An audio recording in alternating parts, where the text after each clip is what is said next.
अस्सलाम वालेकुम। नई प्रोग्राम आज मुबारक के साथ आपके इल्म में है कि जब से इमरान खान ने ये ऐलान किया कि मैं दोनों असम्बलियों को ख़त्म कर दूंगा, उस वक़्त से इन सब के लिए मुसीबत बनी हुई है। अब इमरान खान साहब जल्द ये काम करने वाले हैं जो मुझे महसूस हो रहा है, और असम्बलियाँ जब ख़त्म हो जाएंगी तो फिर जनाब इनकी हालत देखें कि इस वक्त ये तड़फ रहे हैं। वो इस तरह कि नवाज शरीफ ने हमज़ा को कहा कि जो कुछ भी हो जाए आपने जितनी दौलत लगती है लगाओ, ये पंजाब असम्बली को बचाना है। और इस बार हमज़ा साहब रात दिन जो इमरान खान की पार्टी के लोग हैं उनको तोड़ने की कोशिश कर रहा है। जो प्रॉब्लम उसमें आ रही है टेक्निकल वो यही है कि ये कामयाब इसलिए नहीं हो रहे कि वो जितने लोग भी हैं उसमें कल परवेज़ लाई के बयान ने भी जो इनकी कोशिश थी उसको थोड़ा बहुत मायूस किया। उसने कहा जी इमरान खान कहेगा तो मैं असम्बली तोड़ दूंगा, आधा मिनट नहीं लगाऊंगा। मुनस लाई ने भी यही बयान दिया।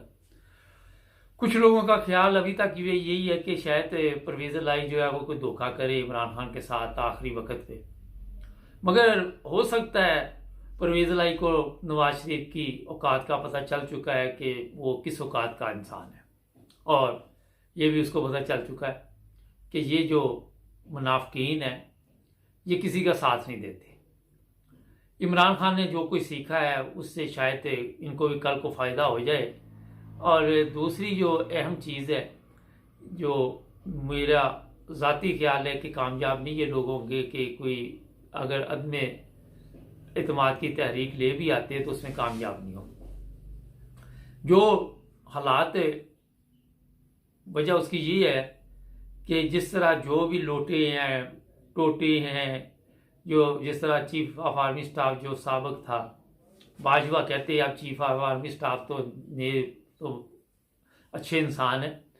जो कमर बाजवा था, जवेद कमर बाजवा, वो चला गया। उसके जाने से काफ़ी तब्दीली आनी शुरू हो गई है। सुना जा रहा है क्या आने वाले चंद दिनों में कई चीज़ें नई आ जाएंगी, कई नए चेहरे आ जाएंगे, और लोटे और जो इनकी ऊपर लानत पड़ रही है उस वजह से अब जो पंजाब असम्बली में लोग बैठे हुए हैं वो सोचते हैं पहले कि कल को हमारे लिए ये ज़िल्लत और रसवाई जो आज बाजवे की किस्मत में लिखी गई है, जो लोटों की किस्मत में लिखी गई है, उससे हम भी जलील और रसवा होंगे। तो इस वजह से वो उनको भी पता है कि ये गवर्नमेंट तो चलनी नहीं, चंद दिन चलेगी, 4 माह चलेगी, 3 माह चलेगी, इनके साथ देके तो अपना फ्यूचर भी बर्बाद कर लेंगे। कल को हमें किसी ने वोट भी नहीं देना जैसे ही हमारी वफादारी तब्दील होगी। और इस वजह से ये लोग नाकाम रहेंगे। और उम्मीद है कि आने वाले दिनों में जो ऐलान इमरान खान ने किया है उस पर मेरा ख्याल है कि 100% अमल होता नज़र आ रहा है। हो सकता है अगले चंद घंटों में हो जाए, 2-4 दिनों में हो जाएगा। इंग्लैंड में बाजवा के ख़िलाफ़ नारे शुरू हो गए, और दूसरी जगह पे भी लोग जो है वो कमर बाजवा के ख़िलाफ़ नारे लगाने शुरू कर दिए हैं। उन्होंने कहा जनाब कि आपने मुल्क पे जुल्म किया, आपने कौम पे जुल्म किया, आप कहाँ छुपोगे। और इंटरनेशनल लेवल पे जो पाकिस्तानी है वो इस वक्त कमरजीत बाजवा की ऐसी छतरोल कर रही है, तारीखी छतरोल, और ये बड़ी ज़रूरी है। मैं बताता हूँ आपको क्यों ज़रूरी है।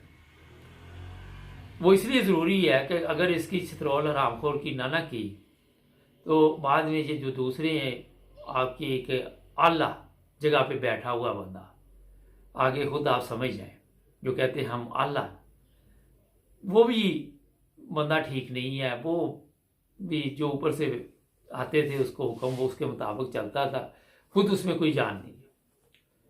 और ये मैं बता देता आपको कि जब उसने पेंशन पे जाना तो उसकी इससे भी ज़्यादा कुत्ते वाली होनी है। ज़रा सादा लफ्ज़ों में बताऊं ताकि आपको समझ आ जाए, और करनी भी ज़रूरी चाहिए। जब तक आप ठीक है, हमारे कई इदारे हैं उनके हाथ पे बांधे हुए हैं, वो खुद इस बहती गंगा के मुसाफिर हैं, तो आम पब्लिक को चाहिए कि इनका ऐसा एहतसाब करे कि रोज़ाना सुबह उठ के सोशल मीडिया हो, कोई जगह भी हो, ये कमर जावेद बाजवा पे लानत भेजना अपना फ़र्ज समझ लें कि इसके बगैर दिन का आगाज़ जो मतलब होता है उसमें ये भी एक चीज़ शामिल कर लें कि इसके ऊपर लानत भेजना फ़र्ज समझ लें। इतनी लानत भेजे कि ये अपने आप पे खुद ही भेजनी शुरू कर दे लानत। आप समझ गए होंगे मेरी बात। मुझे यकीन करें इतनी तकलीफ है मैं बयान नहीं कर सकता। कई लोग जो है हमारे प्रोग्राम में उन्होंने मुझे कई दफ़ा कहा कि आप बड़े सख्त अल्फाज इस्तेमाल करते हैं। अच्छा भाई क्या करें ना करें, तो अपने अंदर वो सख्त अल्फाज लेके बैठे रहे, खुद बीमार हो जाएं।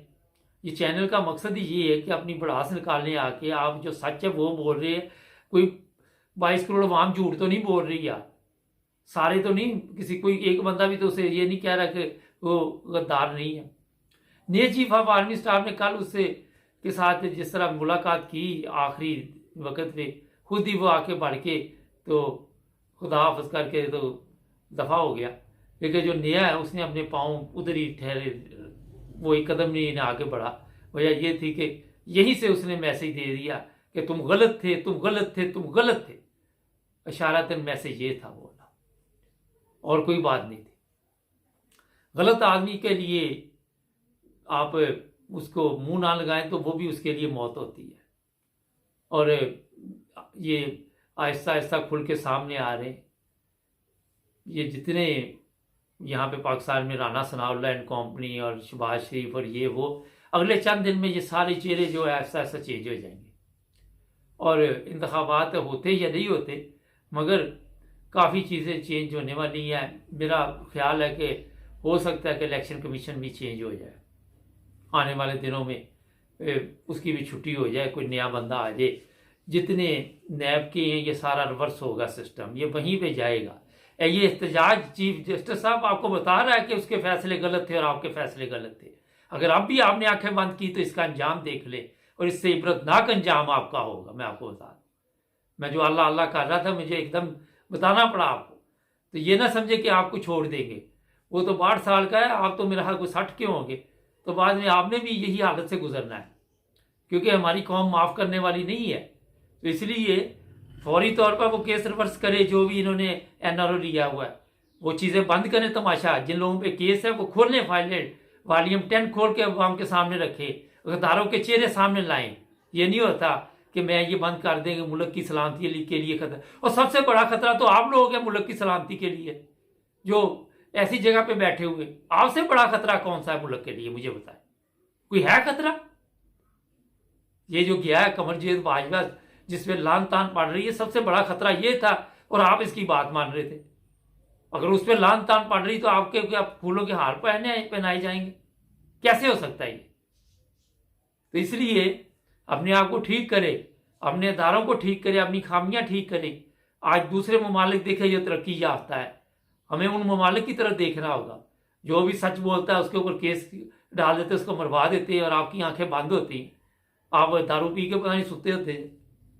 तो ये चीज़ें बिल्कुल बंद की जाए। नहीं आप ड्यूटी कर सकते, घर चले जाए, रिजाइन कर दें। काफ़ी हराम खा लिया सबने, काफ़ी पिकनिक मना ली, काफ़ी शबाब और शराब की महफिलें आपने सजा ली सबने, पार्लियामेंट में भी और पार्लियामेंट के बाहर भी। बंद करें ये ड्रामा साहब। अपनी प्राइवेट ज़िंदगी को वीडियो बनवा के पूरी कौम को दाव पे लगाया हुआ है। अपनी याशियाँ आपकी जो हैं वो आप तक रहनी चाहिए। हमारी तरफ से आप जो मर्जी करें, हमें इससे फर्क नहीं पड़ता। आपकी ज़िंदगी है, आपकी आखिरत है, आपका मसला है। मगर जो हमारे मुल्क के लिए, हमारे कौम के लिए, हमारे अवाम के लिए जितने मसाइल हैं वो बर्दाश्त नहीं हम कर सकते। उन्हें भी जीने का हक दो। ये नहीं कि आपके पीछे 100 बंदे लगे हों और आप आगे प्रोटोकॉल लेके जा रहे हैं, पीछे गाड़ियाँ, ये वो, ये खराजात जो कौम के खून पसीने की कमाई है वो आपके ऊपर खर्च हो रही है, और आप आके अदालतों में वहाँ बैठ के हरामखोरों वाले फैसले करें तो किस तरह बर्दाश्त किए जाएंगे? लोगों को नंगा करके मारा जाता है, आपकी जबान से एक लफ्ज नहीं निकला, फालिज गिरा हुआ था आपकी जबान में। ये बंद कीजिए ये सब तमाशे। बहुत हो चुका मुल्क का बर्बादी। इधर मैं पूरी दुनिया के मुल्कों में जाता हूँ, देख के रश्क आता है मुल्कों को, उनके लोगों में देखता हूँ, उनके रहन सहन देखता हूँ, उनकी ज़िंदगी देखता हूँ, जब अपने के देखता हूँ तो अफसोस होता है कि यार ये हम कहाँ पे, गरीब आदमी की ज़िंदगी कोई नहीं। आपने अमीरों की दुनिया के अलावा आपको और दुनिया नज़र ही नहीं आती, गरीब आपको नज़र ही नहीं आता। ये जी इसको जेल में बी क्लास दी गई, इसको फलां क्लास दी, बंद करो ये ड्रामे सारे। बाहर भी गरीब के लिए मुसीबत, अंदर भी गरीब के लिए मुसीबत। ना नहीं जुड़े रहे हमारे साथ, हमारे चैनल को सब्सक्राइब करें, जुड़े मिलेंगे।